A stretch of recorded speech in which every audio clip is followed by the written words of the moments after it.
அனைவருக்கும் வணக்கம். நான் அருந்ததி கதிரவன். இந்த கதை இப்போ நான் வாசிக்க போகிறேன் இல்லையா, அதை நீங்கள் கேட்டு முடிக்கும்போது உங்களுக்குள்ள என்ன ஒரு ஃபீல் வரும்னா, நம்ம கூட இருக்கிறவங்கள நமக்கு எவ்வளோ முடியுமோ அவ்வளோ கவனிச்சுக்கணும். ஒருவேளை அவங்கள கவனிக்க முடியாமல் போயிருந்தா கூட, அந்த குற்ற உணர்ச்சி இல்லாமல் அதுக்கடுத்து நம்ம கூட இருக்கிறவங்கள கவனிச்சுக்கணுங்கிற ஒரு எண்ணத்தை நமக்குள்ள விதைக்கும். ஸோ அது ஒரு சுகமான ஃபீலையும் கொடுக்கும். வாங்க பார்க்கலாம். இந்த புக்கு அம்பை அவங்க எழுதின பயணம் 11ங்கிற கதை இது. இது அவங்களோட மொத்த கதைகளையும் 2 தொகுப்பாக வந்திருந்தது. போன புக் ஃபேரில் போய் வாங்கிட்டு வந்தேன். அப்படி பொக்கிஷத்தை வீட்டுக்கு கொண்டு வந்த மாதிரி ஒரு ஃபீலு. அவங்களோட எல்லா கதைகளையும் தனித்தனியாக படிச்சிருக்கேன். பட் இந்த மொத்த தொகுப்பும் இப்போ கையில் இருக்கிறது எப்படி இருக்குன்னா, ஒரு ட்ரெயின் ஜேர்னிக்கு போகணுமா, எடு அம்பை கதையை அப்படிங்கிற ஒரு ஃபீலாக இருக்குது.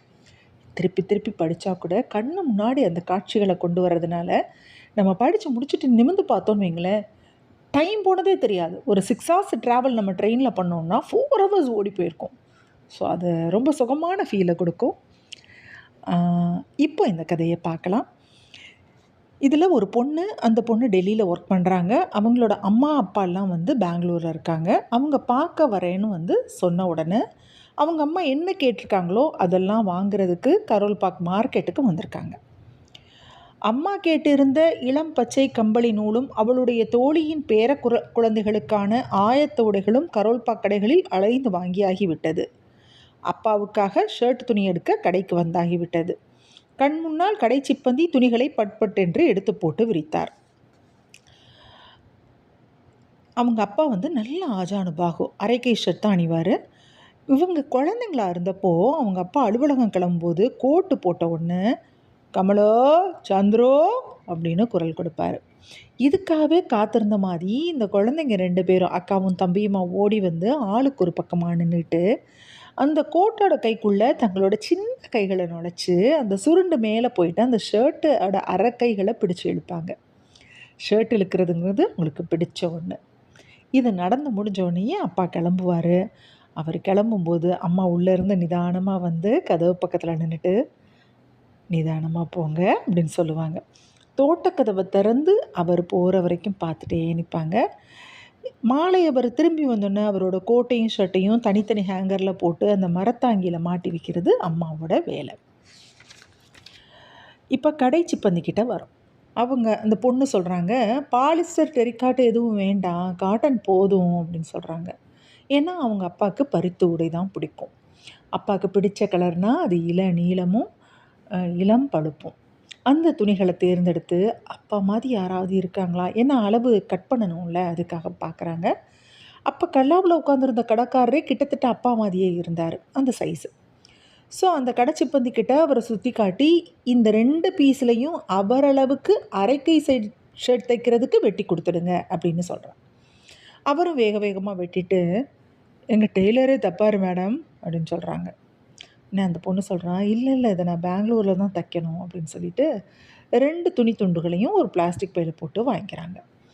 அந்த கடைக்கு வெளியில் வந்த உடனே அதுலேருந்து கொஞ்சம் கடைகள் தள்ளி மூலையில் ஒரு சின்ன டீ கடை ஒன்று இருக்குது. அங்கே போயிட்டு ஒரு ஏலக்காய் சாய் ஆர்டர் பண்ணிவிட்டு அந்த பொண்ணு உட்கார்றாங்க.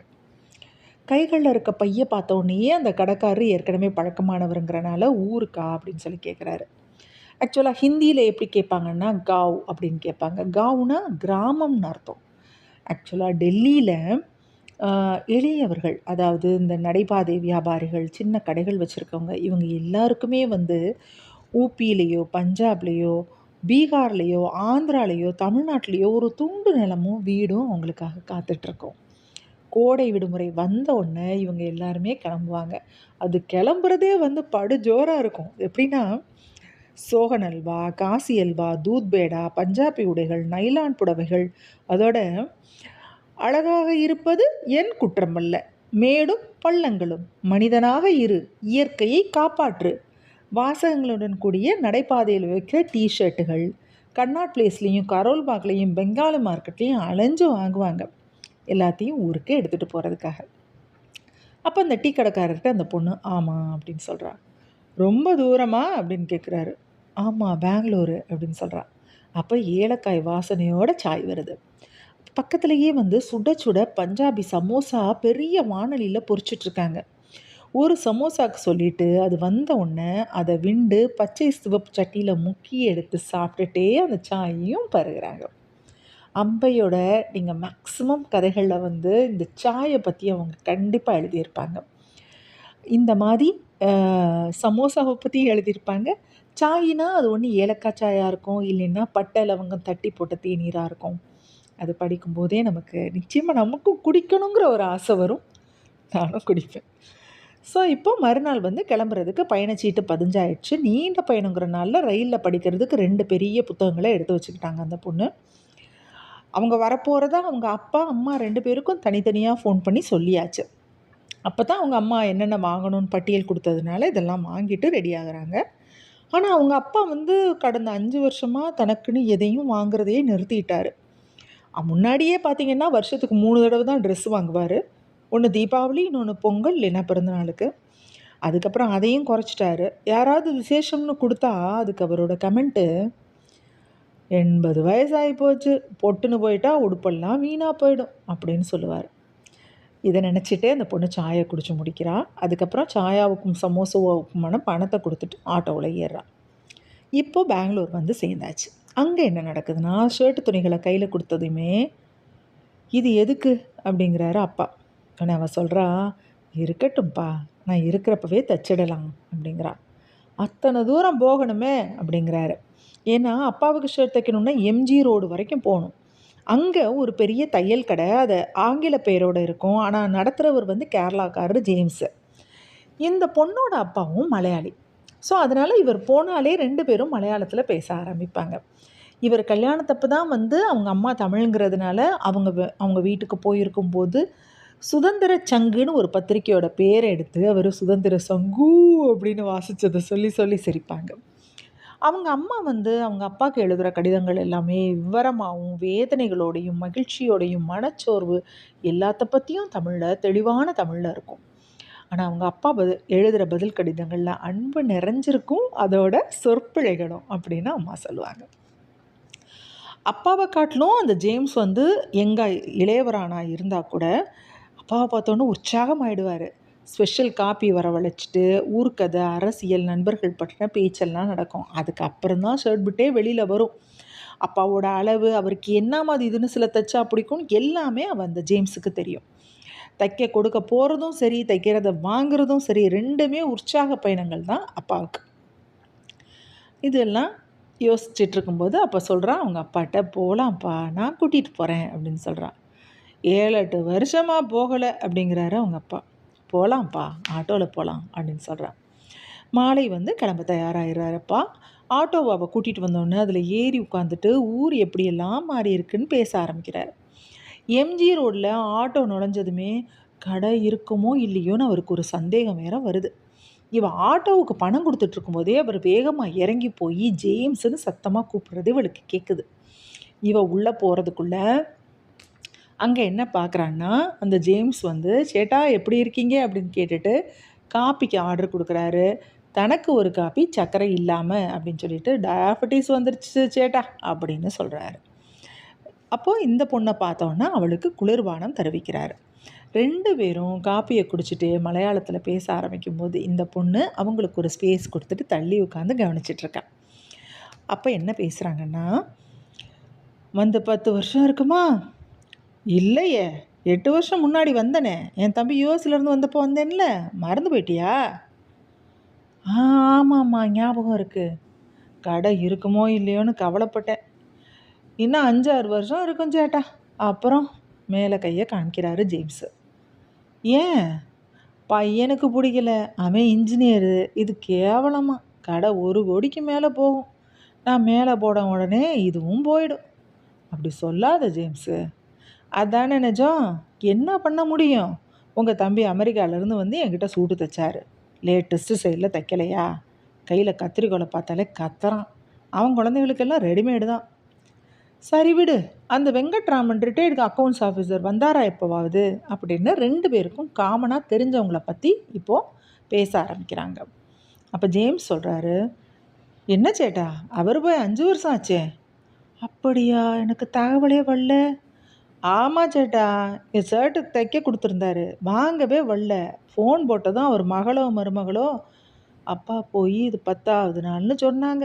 ஃபோன வச்சுட்டேன். ஷர்ட் அப்புறம் குடுத்து அனுப்பிச்சேன்.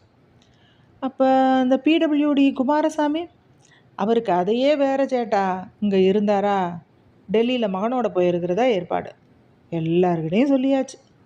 மகன் வந்து இப்ப சௌரியப்படாதுன்னு சொல்லிட்டான். இவருக்கு மனசு உடைஞ்சு போச்சு. இங்க வந்து கதறினாரு. பம்பாயில பொண்ணுகிட்ட போறேன்னாரு. அது ரொம்ப ஆசையா கூப்பிட்டாளாம். அவ வீட்டுக்கார் ஏர்லைன்ஸ்ல வேற இருக்காரா. அவர் 2 ஃப்ளைட் டிக்கெட்டும் அனுப்பிச்சிருந்தாரு. ஃப்ளைட்ல போய்கிட்டு இருக்கும்போது குமாரசாமி போயிட்டாரு சேட்டா. அந்த மனசு என்ன பாடுபட்டுச்சோ தெரியல சேட்டா. என்ன சொல்றது ஜேம்ஸு? எப்படி தெரியும் உனக்கு? பேப்பர்ல வந்துச்சே, சேட்டன் பார்க்கலையா? இல்லையே. அவங்க ஒய்ஃப் அந்த அம்மா, அவங்க பம்பாயில மகளோட இருக்காங்க. சரி, கோபிகிருஷ்ணனும் மனைவியும் கோட்டயத்தில் செட்டில் ஆயிட்டாங்க இல்லையா?